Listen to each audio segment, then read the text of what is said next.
Maayong hapon mga kaigsunan. Taraygon ang Ginoo tungod kay ang matag usa sa ato narag hapon nakalahutay no. Ngayon mga kapatid, ang ating pong pag-aaral sa hapon na ito ay gaya po ng nasa program religious liberty. So, isa sa dahilan kung bakit nandito tayo, kasi meron pa tayong kalayaan. Darating talaga ang panahon na hindi na tayo magkakita-kita.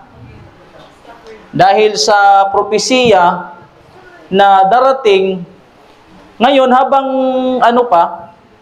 pwede pa tayong mag-book, mag-travel, tawid dagat, mag-land trip, gawin na natin mga kapatid. Dahil darating talaga ang panahon na mamimiss natin yung isa't isa na mga ganitong klaseng gathering. Oo. Habang mayroong pagkakataon, ayan, gawin na natin mga kapatid. Brethren and sisters, would that I might say something to awaken you to the importance of this time. The significance of the events that are now taking place. So tayo ng mga Davidian, alam na natin yung mga nangyayari na mga events. 'Di ba? Lindol, ganon, bagyo, kahit ano. I point you to the aggressive movements now being made for the restriction of religious liberty. God's sanctified memorial has been turned down, and in each place a false Sabbath bearing no sanctity stand before the world. So darating talaga yung panahon na yan mga kapatid, na pagbabawalan na tayo. Pero ngayon, meron pa tayong freedom of religion, no? Pwede pa. May pagkakataon pa. So, bago ako magsimula doon sa aking paksa, meron akong naririnig sa, mga usap-usap. Kasi nga, yung part ko, health. So, ang Bible worker, meron talaga siyang karapatan mag-study ng prophecy. Pero dahil sa, ating program, sundin na lang natin yon. Ngayon, gusto ko munang sagutin yung mga tanong na about health.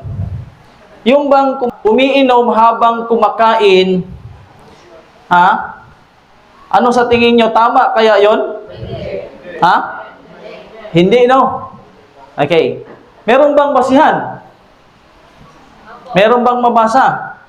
Madami. Tinignan ko, madami. Pero kumuha lang talaga ako ng isa kasi halos magkakaparehas yung kanilang statement. Pero, intindihin natin ang bawat statement. Kasi, pag nagkamali tayo sa pag-unawa, baka mali na rin yung magiging resulta.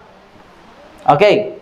So, pero, ang ginagawa natin, bago tayo kumain, ilang oras ang pagitan bago ka uminom ng tubig tapos bago kumain?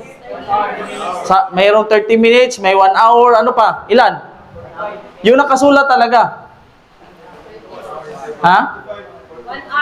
1 hour. Pwede. Pwede rin half hour. Okay? So, basahin natin isa lang na passage sa Ministry of Healing. In fact, the more liquid there is taken with the meals, the more difficult it is for the food to digest. For the liquid must be absorbed before digestion can begin. So ano ibig sabihin? So kailangan pala na yung liquid doon sa ating katawan, ma-absorb mo na yon, mawala mo na yon bago ka kakain. Ibig sabihin, kasi kung maraming tubig na nandoon, tapos kakain ka, ano mangyari? Mahihirapan ang ating pag-digest, pantunaw natin, di ba? Bakit? Lulutang doon. Okay. So ito yung sinasabi. Hindi ba pwede na may tubig kaunti? Sa word kasi na more liquid, di ba? Iba kasi yung empty na, pero yung iba yung more liquid. Di ba? So, hindi sinabi dyan na kahit konti. Pero sinabi sa baba na kinahanglan, ma-absorb mo na siya bago ka magkumain. Mayroon ganun, di ba? Pero ngayon, tingnan po natin ang sagot dito sa interpretation. Sa katawan kasi ng tao, kahit sa kamay natin, magkakaiba ang fingerprint niyan. Kahit sa mga mukha natin, magkakaiba ang individual. Pero titingnan din natin yung ating stomach, yung ating panunaw, kung magkakaiba din ba. Okay? So, ganito. Basahin natin. Mabasa nyo ba? No one, however, can prescribe a diet to meet differing needs of all. For as the countenances in individuals differ, so do their constitutions. Hence, what may be beneficial to one, okay sa kanya, may be harmful to another. So, hindi parehas. Okay sa kanya, pero sa iba, hindi okay. No? Especially, so now, in this sin, deteriorated generation, lalo na sa ating panahon ngayon na yung kasalanan ay lumalaganap. Tama ba? For example, sabi dito ni Barhotep, an individual whose system is hyperhydroloric. Yung hyperhydroloric, ang ibig niyang sabihin, should drink some water with his meals. Kailangan niya ng tubig para makatulong yon sa volume na acid. So, kailangan ng katawan niya yun ang sistema para sa kanyang katawan. Kailangan ng tubig para matulungan yung kanyang katawan sa pag-digest. Sabi dito, ang tawag doon, hyperhydrochloric. Should drink some water with his meals to neutralize somewhat the excessive flows of acid. While, sabi to sa ibang banda, mayroon ding sistema is hypohydrocholic. Na ibig sabihin, should not drink water with his meals, lest he further reduce the strength of the acid by dilution. So, ibig sabihin, hindi pare-parehas ang yung ating panunaw. Oo. So, parang ano lang yan yung motor na Kawasaki, may motor na 2-stroke na ang tangke niya, ang gasolina niya, pwede mo lagyan ng tuti. Oo. Yun ang nakadesign. Pero kung hindi mo lalagyan ng tuti, aandar pa rin yung motor. Pero anong mangyari sa motor? Nakadesign sa kanya, lagyan mo ng tuti, mix mo ng tuti. O andar pa rin. Pero magtataka ka na sa andar, hindi na siya maganda ang andar niya. Pero aandar pa rin siya. Di ba? Ang 4-stroke. Anong design sa 4-stroke? Gasolina. Hindi mo pwede haluan ng tuti. Pag hinaluan mo ng tuti, aandar pa rin yan. Kaso, purot-purot o usok. Yun yung sinasabi dito. Hindi yan apply sa lahat. Hindi po yan apply sa lahat. Kaya yun po yung sagot natin. Yun po yung sinasabi ng inspiration. Hindi mabuti sa kanya, sa akin mabuti. Parang sa gamot Yung natural na gamot, pwedeng epektibo sa akin yun, pero sa'yo hindi yun epektibo. Pero gamot yun. Ganun po mga kapatid. So ganyan lang ako. Dito tayo. Dahil sa binigyan tayo ng part na hindi doctrinal, sundin natin mga kapatid. Dito tayo sa character building. Oh.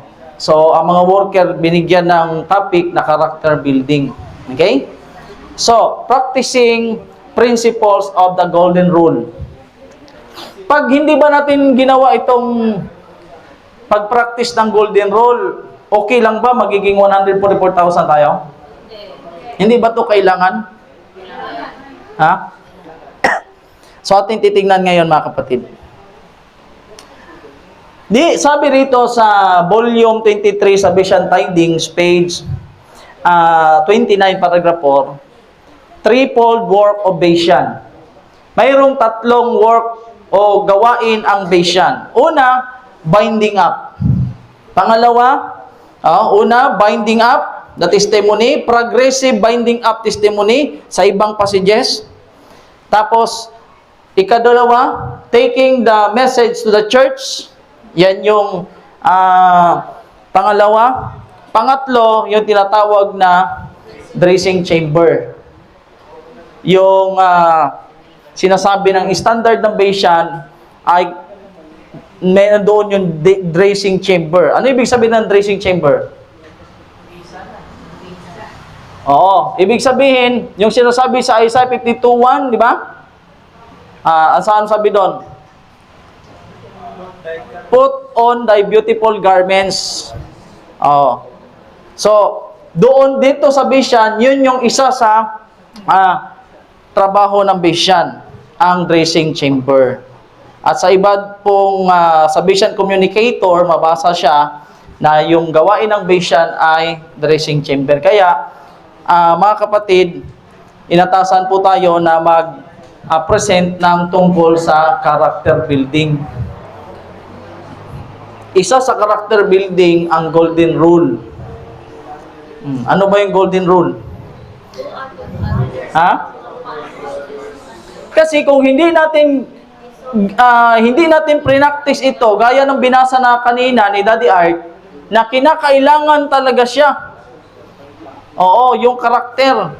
Yung iba na kasi nating mga kasama, ay mga kakilala natin ng mga Davidian, basic daw yon, hindi na daw yon alam nyo mga kapatid, ang prophecy, madali ka lang maka-acquire ng prophecy. Sang-ayon sa headquarter. Oo. Marami dito, siguro, si Daddy Art, dami nang narinig na prophecy yan. Oo. Pwera na lang sa mga bago pa talaga. Oo. Madali lang maka-acquire ng knowledge, ng prophecy.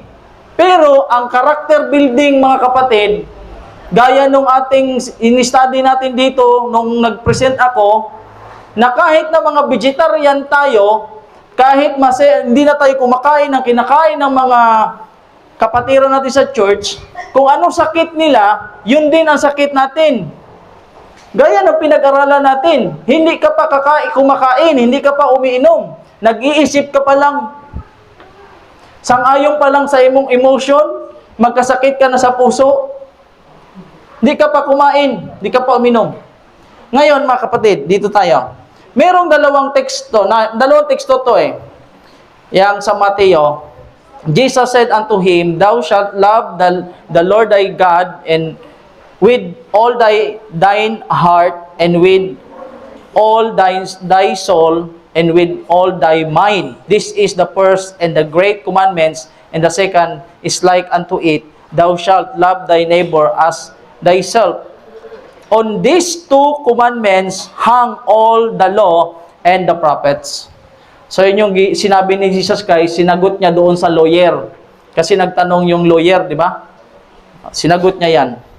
Katapos, sabi rito, ang komentary, it's two great principles, yung dalawang prinsipyo na yon are love of God and love of man. Love is the fulfilling of the law. Romans 13:10, the character of God is the righteousness and truth. Such is the nature of His law. So, yung dalawa na yan, pag-ibig sa tao at pag-ibig sa Diyos. Yun yung karakter ng Diyos na gusto niyang makopya natin. At hindi mo makukopya yung dalawang principles na to, yung malalaking dakilang principles, kung hindi matupad the first four of the Ten Commandments. Ano yung first four of the Ten Commandments? Love of God, mula una hanggang ikaapat na utos. The last six are included in the other. Thou shalt love thy neighbor as thyself. Both these commandments are an expression of the principle of love. Yun sinabi. The first cannot be kept and the second broken, nor can the second be kept while the first is broken. So, tinaw kayo, no? Malinaw yung sinasabi. So, meron dito, mga kapatid, kung papansinin mo, yung sa Mateo 22:39, at saka sa Mateo 7:12. Kung papansinin mo, all the law and the prophets. So, pinag-usapan dyan yung commandments. Pagdating naman dito, for this is the law and the prophets. Sa Matthew 22 at saka sa chapter 7 sa Mateo. So kung titingnan mo dito, parehas siya na law and the prophets. Kung titingnan mo dito, therefore all things whatsoever ye would that men should do to you, do ye even so to them. For this is the law and the prophets. Ano siya sabi? So, ano man ang gusto mong gawin ng kapwa mo sa'yo, yun ang gawin mo. Yun ang sinasabi. Tingnan natin yung sinasabi ng ating inspiration. So, yan mga kapatid, sa great controversy over the shepherd's rod, alam nyo naman siguro kung ano nakasulat sa Great Controversy over the Shepherd's Rod, di ba? Pero kinote ito ng nating propeta, si Brother Hotep. Diniscuss niya yan, mga kapatid, etong dalawang talata na to. Mateo 22, chapter 22, tsaka Mateo chapter 7. Diniscuss niya yan. Pero hindi ko na at least pinakita ko sa inyo. Sabi dito sa patuloy, to love our neighbor as we do ourselves, we must remember the golden rule by guarding our lips. For a word once spoken, though it may be retracted, can never be recalled. Kung ang salita, sinabi mo na, hindi mo na yon mabawi. Kahit pa humingi ka pa ng patawad, kahit humingi ka pa ng patawad, mga kapatid, marami ng mga luha ang na lumabas, ibig sabihin. So, ang sinasabi rito, guarding our lips. So, yung golden rule pala, kasi kadalasan kasi ng mga gulo, nanggaling yon sa konting salita. Kung paano mo siya binibigkas, kung ano yung expression ng mukha mo, kung malalaman na kahit alam na galit ka na, makita talaga sa mukha, iba talaga ang mukha. So, bakit kailangan natin to? Kasi ito yung buhay ng Panginoon. The golden rule is the principles of true courtesy. In its truest illustration is seen in the life and character of Jesus. Hindi pwedeng susunod tayo sa Panginoon, pero ayaw natin ng buhay ng Panginoon. Hindi tayo susunod sa Kanya, di ba? Yung golden rule pala, prinsipyo pala ng totoong magkagandahang loob. Kagandahang loob, tama ba? Ano sa Bisaya yan? Pagkamaayo? Pagkagandahang loob? Courtesy. Kagalang. Pagkamaayo. Mauni ang kinabuhi o karakter sa atong Ginoong Hesukristo. So kung sumusunod tayo sa Panginoon, kailangan practicein natin yung golden rule. Mamaya makikita natin kung ano yung golden rule. Jesus was never cold and unapproachable. The affected often broken upon his retreat when he needed refreshment and rest. But he had a kind look and encouraging words for all. He has a pattern of true courtesy. So, ang Panginoong Hesus pala, Hindi siya mahirap lapitan. Hindi ka mahiya sa Panginoon. Mayroon siyang kind look. Ang iba, tiger look. Di ba? Meron pang ibang ngiti aso. Di ba? Parang mga gagat. Pero dito mga kapatid, ang Panginoon, mayroon siyang encouraging words. Word for all. Ano ba yung sinasabi natin sa ating kapwa, lalo na pag ayaw natin yung isang tao? Discourage, no? Discourage, ma'am. Sabi rito, kinote dyan yung Matthew 7:12. The Savior taught these principles, the golden rule, to make mankind unhappy? Happy. Not unhappy. For in no other way can happiness come. God desires men and women to live the higher life, kagaya sa life na ni Jesus. So kung babasahin mo dito mga kapatid, parang simple lang, madaling sabihin, mahirap gawin. Lalo na kung ang tao magsalita na sa'yo ng hindi maganda. So ang tinuturo ng Panginoon nitong prinsipyo na ito, tungkol sa golden rule, to make mankind happy. To make mankind happy. Yun ang sinasabi. Not unhappy.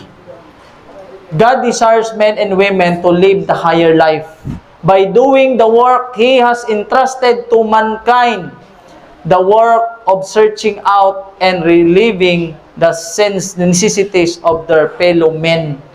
This purpose of God is exemplified in Christ's life. So, yun yung life ni Jesus. Malulubat na yung cellphone ko. Yun yung sinasabi sa My Life Today about golden rule.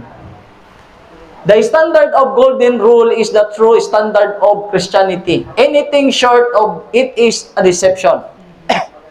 Sabi to, a religion that leaves men to place a low estimate upon human beings. So, standard pala yun ng Christianity. Yung golden rule na kailangan nating sundin, mga kapatid. It is because men take upon themselves the name of Christ, sapagkat tayong mga Kristiyano ay inaangkin o nagdadala tayo ng pangalan ng Panginoon. While in life they denied His character. Dinala natin yung pangalan ng Panginoon, lalo na yung pangalan ng association, Vision, no? Pagdating doon, hindi makita sa ating buhay ang kanyang karakter. That Christianity is so little power in the world. The name of the Lord is blaspheme. Mablaspheme na ay pala yung kanyang pangalan na dinadala. Every unjust act toward a fellow being is a violation of the golden rule. Bawat hindi makatwiran, tama? Bawat hindi makatwiran na ginagawa natin sa ating kapwa, ano man yang pang hindi makatwiran, panlalamang, or nakita natin na mahirap lang talaga, pwede ko bang, alam mo, bibili ka ng lupa, alam mo naman talaga na, tapos yung halaga ng lupa, estimate mo ganito, tapos ganito lang pwede na yan. Baratin mo. Violation of the golden rule. Every wrong done to the children of God is done to Christ Himself in the person of His saints. Every attempt to take advantage. Attempt ba? Subok pa lang. Every attempt to take advantage of the ignorance, weakness, and misfortune of another is registered as pandaraya. Pala yun. Nakalista yun sa langit, sa libro doon sa langit, listahan doon sa langit.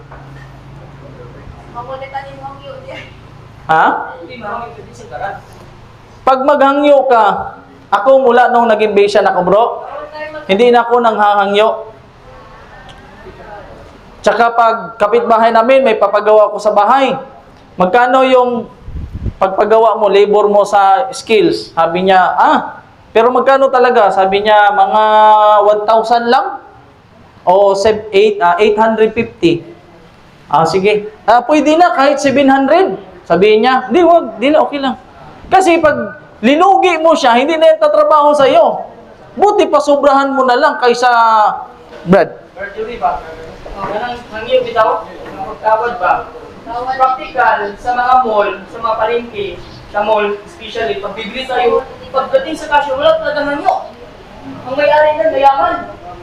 Pero pagdating natin sa palengke, wheat market, yung nagbibinta ng mga malunggay, sometimes tatawaran ko natin. Kunti lang kita nun. Diba? Tatawaran ko natin. Kunti lang kita nun. Habang yan sa mall, bibili ka ng babahalin. Diretso hindi ka nakakatawad yan. Yun ang Kung ano yung price doon, hindi pwede tumawad. Pagdating sa mahirap, tawaran na tayo. So hindi na ako tumatawad ganon mga kapatid. Bahala kayo kung tatawad pa kayo. Pero ako, iba yung mindset ko lalo na kung kakilala ko. Sabi po ni Brother Clement, bawal tayo tumawad. Bawal tumawad. Kasi sa business nga, walang kamag-anak, walang kaibigan-kaibigan. Brad, nalala ko yung mama ni Corbin ba? Pagtawad dito pala, sabihin niya, hindi ano pala. Hindi nagbi-business talaga yan. Yun talaga ang sa business. Oh. Ano mo yung price tapos yung mag-set ng prices, nag-overprice siya, tawag kang tumawad. Kasi Sabihin mo, price. Hindi, pwede kang tumawad, pero kung hindi ka pinatawad, okay lang.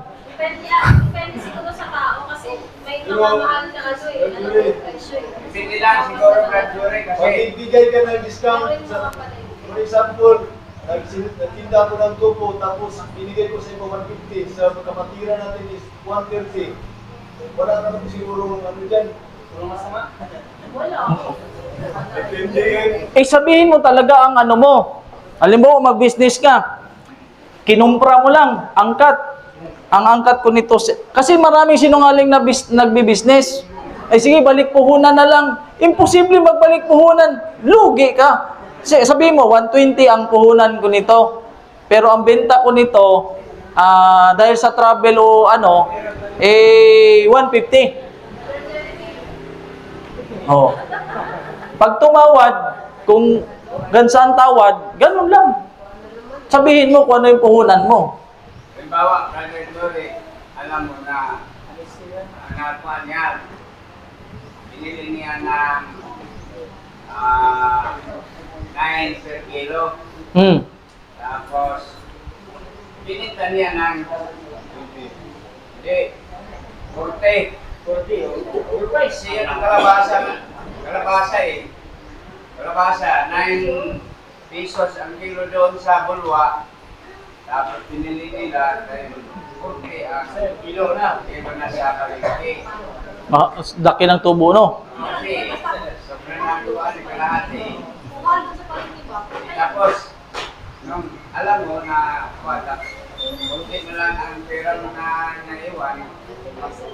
Gusto mong kailangan yun, tawad ka. Tawad Ah. ka. Oh, kasi alam mo Tatawad ka. Kung hindi ka naman patawarin, hindi ka patawarin. Okay lang. okay lang. Ganun lang. Ganun lang. Oo. So, ang ano kasi dito, yung ikaw mismo, hindi ka man lamang hindi ka sa kanila ba? Take advantage. Paano yung gaya ko Brad na nalugi ko na ako kasi hindi mo nagbayad, hindi ko, yung may sakit ba? Binigay ko na lang ulit, Maganda yun. Kaysa ikaw ang Oo. Yun. Okay yun. Nagpautang siya sa Panginoon. Nagbinta ko ng gulay, nagbinta ko ng gulay, minsan nalugi ko ako. So, balik tayo dito mga kapatid. So, sinasabi talaga dito yung golden rule. Ang golden rule, hindi yan siya mapagmataas. For the golden rule includes all pride and self-seeking. There is indeed a wilder road. Sabi dyan. So, mabasa nyo na yan, no? The golden rule teaches by implication the same power which is taught elsewhere in the Sermon on the mount. So, sinirmo na ito ng Panginoon. Bakit? Tingnan nyo ha. Kung titingnan mo yung talata na binanggit, kung ano yung tinanim mo, yun yung anihin mo. Pag manlamang ka, lalamangan ka talaga kahit anong gagawin mo. Whatever we give, we shall receive again.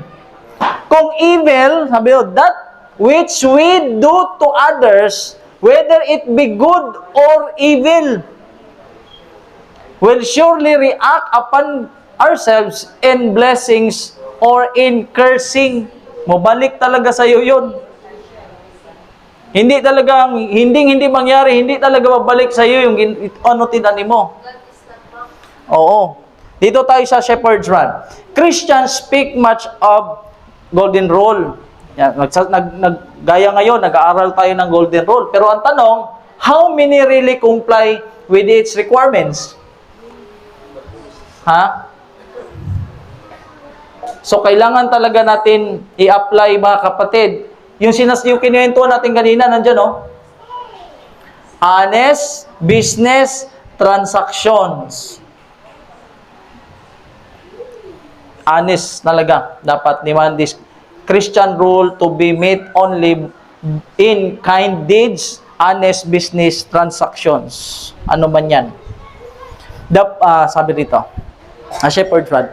The purpose herein is to show clearly the way in which the golden rule is the most often violated, in which most Christians perhaps do not fully comprehend in respect to the extent that it affects her own lives, the lives of the relatives, friends, associates, and church brethren. Yan ang resulta, mga kapatid. Pag hindi talaga tayo sumunod sa golden rule, bakit kahit Bayesian pa tayo, marami ang iyong mga kamag-anak, mga kaibigan mo, mga kasama mo, tsaka mga kapatiran mo sa simbahan. Above all, the aim herein is to show forth the injury which Christians are daily causing the work of God, either by their blindness of God's way or by their failure to carry out the principles contained in the golden rule by giving unbridled rein to the most unruly members of the body, namely tongue, yung ating dila, mga kapatid. Yun yung sinasabi. So, alam nyo yung nabuhusan ng early rain? Yung mga nabuhusan sa early rain, sinasabi dito, Search heaven and earth, and there is no truth revealed more powerful than which is made manifest in works of mercy to those who need our sympathy and aid. This is the truth as it is in Jesus. I am the truth, sabi ni Jesus, di ba? When those who profess the name of Christ shall practice the principles of the golden rule, the same power will attend the gospel as in the apostolic times. Ganon, mga kapatid. Ang kakaimportantehan nitong golden rule, ibig sabihin, pag hindi mo to nasunod, kung hindi natin to pre-practice, malaki ang sa tawag niyan, malaki ang posibilidad na hindi tayo makatanggap ng power. So dito tayo. Maikli lang naman to eh. Revelation 14, kasi nabanggit ito kanina ni Daddy Art. 14:1-5. Di ba sinasabi dito, and I look and lo, a lamb stood on Mount Zion with him 144,000, having this Father's name written in their foreheads, and in their mouth was found no guile, for they are without fault before the throne of God. Kasi, itong sinasabing Father's name, maano mo to dun sa mga proper name. Di ba? Gagamitin din nila ito eh. Pati yung babautismo kita sa pangalan ng Ama, gano'n-gano'n. Ano bang pangalan yun? Literal ba yun na pangalan? Hindi kasi name yung father, di ba? Tingnan natin kung ano ba yung father's name. Pag binasa mo sa komentary yan, hindi ko na napalitan pala. Sa SD Bible Commentary, kinote ang 14, kinote ang Revelation 7, 2 verse 3, kinote ang Ezekiel 9, kinote ang Ephesians chapter 4:30, a mark of character. Yun ang sabi. This scripture represent the character of the people of God for these last days. Hindi yan, yung proper name. Yung name na binabanggit doon sa Mateo at yung name na binabanggit sa Revelation 14, name yon na ang ibig sabihin, karakter. Karakter yun. Oo. Kasi hindi porke na alam mo na ang mga prophecy, alam mo na yung mga mensahe, tapos yung karakter natin, hindi natin binigyan ng mahabang panahon, mga kapatid. Hindi yon ang batayan kung matagal ka na o bago ka pa. Yon, mga kapatid. Walang makakatanggap ng selyo ng buhay na Diyos while our characters have one spot or stain upon them. It is left with us to remedy the defects in our characters. Hindi tayo mabubuhusan pala. Ang daan, yung golden rule. Yun yung susi para makamit natin yung tinatawag na lateran power o yung silyo ng buhay na Diyos, sapagkat walang isa sa atin na makakatanggap habang ang ating mga karakter ay mayroong spot and stain upon them. Dito tayo sa no guile in their mouth. Ano ba sinasabi ng Spirit prophecy about no guile in their mouth?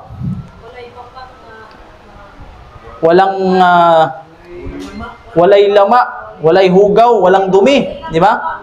Sa ilang baba. Sa ating basahin ng Spirit of prophecy. The requirements of God. Para mag-apply ka ng trabaho, merong tinatawag na requirements. Di ba? Requirements of God is explicit on these points and presents before you the obligation that rests upon you as children of God. The Word of God says, whatsoever ye do in word or deed, do all in the name of the Lord Jesus, giving thanks to God and the Father by Him. Colossians chapter 3, 17 to 22. Okay? Anumang salita, gawa, gawin mo ang lahat sa pamamagitan ng pangalan ng Panginoon. Sabi rito, medyo mahaba to eh. For you have misrepresented Him in character. No word of guile was found in His lips. Sa salita, sa bibig pala ng Panginoon, wala kang makitang mga dumi. Wala talaga siyang bahid ng dumi. No word of prevarication, of falsehood. The people that are described as making up the 144,000 have the Father's name written in their foreheads, and of them it is said, in their mouth was found no guile, for they are without fault before the throne of God. Revelation 14 verse 5. Requirements ng Panginoon to. No? The people that are described as making up the 144,000, sama sa buhay ng Panginoon. No word of guile is found in His lips. No. Yun, mga kapatid. Next, sa sulat sa inspiration. Remember too, that you are candidates for the first fruits. to be either one or one with or one of the 144,000, that you are to be without guile in their mouths. Revelation 14 verse 5. Measure your words by golden rule. If you will do to others what you would have them to do to you, you will have less trouble, greater joy in life, many friends all around you, and fair shades for the heavenly garden. Yun yung sinasabi. Huwag natin kalimutan, sabi rito, lagi natin tatandaan na tayo ay kandidato sa isang unang bunga, no? Na mabahagi tayo din sa 144,000, isa doon, or with, nasabi rito, mission. Sukatin natin yung ating, ubantayan natin yung ating mga salita sa pamamagitan ng golden rule. Golden rule, mga kapatid. The very fact that the 144,000 are to have no guile in their mouths is not only an evidence that they must proclaim the truth. Hindi lang yun. Kundi, and nothing but the truth. But, that their language must be free from all unbecoming words. Hindi lang pala na magaling lang tayo magsalita ng truth o mag-present ng truth, kundi free from all unbecoming words. Ano ibig sabihin ng unbecoming words? Magaspang ka. Magaspang, mga hindi kaaya-aya na mga salita. And if we are to become among this elect company of God's children, kung gusto mo lang, it will be necessary for us to whip out of our speech all the slimy? Sleep? And with those converse insinuation. Pabulong pa tayo ito. So, mabasa yan mga kapatid sa Education 236. Mga kapatid. Our only safeguard, we are adjured, is to speak only those things which become sound doctrine, and to speak evil of no man. Hindi pala pwedeng magsalita ng masama sa sino mang tao. Speak o kahit sinong tao, speak evil of no man. That is, speak truth and not but the truth, and always speak well of every man. Never was the solemn charge more binding upon Christian than upon the Bereans, present believers today, because never before were God's people so exposed and subject to unsound and evil speaking at a time when so much depended upon their teaching, Pure doctrine. Kaya yung pumunta kami doon sa Tagum, parang hindi talaga interesado. Character building na naman yan. Wala yan, basic. Pero nangugat na yung namula na yung mukha. Nangugat na yung, lumabas na yung ugat sa leeg. Basic. So much depend upon their teachings for doctrine. The absolute truth. Totoo. Marami na tayong alam na katotohanan. And upon their speaking only the absolute good of all men. No gossip. So gossip. Allah. Saan ka na ito, yan po natin sa Ginoo. I-pray natin sa Panginoon talaga mga kapatid. Lalo tigit na dito na tayo sa ating sabisan. Nakakahiya pala doon sa pangalan ng Panginoon, di ba?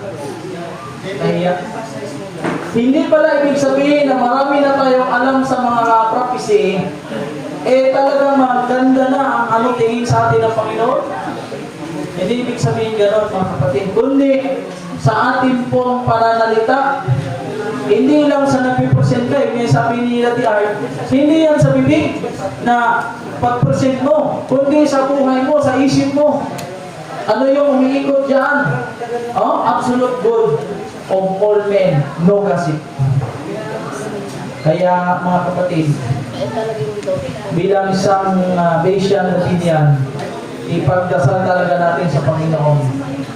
Oo, kasi ang kaaway nasa harap, nasa likod, nasa gilid, nasa loob ng ating kasamahan, samahan lang din natin. Hindi ka naman mabackslide. Mabackslide ka ba doon? Sabihan ka ng masama. Kaya sabi ni,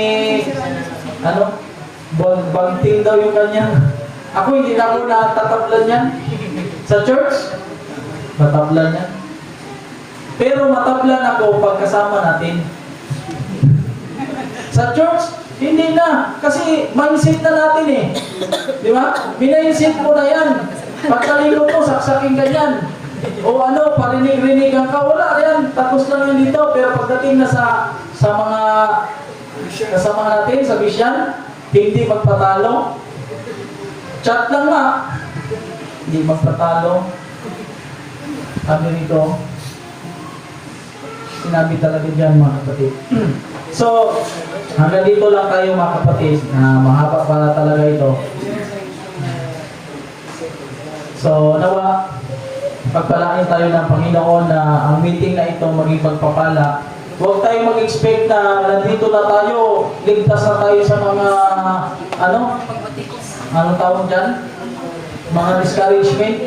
Pagbatikos. Marami pa rin discouragement kahit nandito tayo. Ano yan ba, Brad? Sa Bisaya, pagbatikos. Ha? Pagbatikos. Batikos. Pagbatikos. Pagbatikos. Hindi ko alam Tagalog. Ha? So, huwag tayong kampante. Kahit nga nakarating ka na dito, makarinig ka ng salita. Pag hindi mo yun na-resolve sa sarili mo, baka madaling araw, nandun ka na sa labas. Tagalog yung lalaya. Ganyan mga kapatid. So, panalangin natin yung ating bawat isa na sinasabi sa ating team. Tagalog yung mamaya. All for God and none of self. Yun ang beginning sa ating pagkarating yan. Hanggang dito lang at magandang hapon na. Amen.